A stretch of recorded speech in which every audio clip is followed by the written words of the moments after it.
ಘಟನೆ ನಡೀಬಾರ್ದಿತ್ತು, ನಡೆದೋಯ್ತು.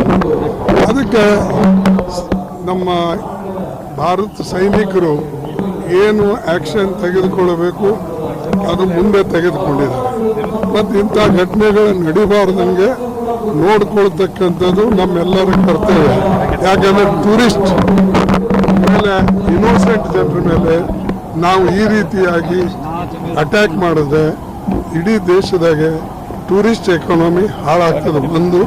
ಇನ್ನೊಂದು ಇನ್ನೋಸೆಂಟ್ ಜನರಿಗೆ ಹೊಡೆದರೆ ಪುನಃ ನಮ್ಮ ರಾಷ್ಟ್ರದಲ್ಲೂ ಕೂಡ ಜನ ಸುಮ್ಮನೆ ಇರೋದಿಲ್ಲ.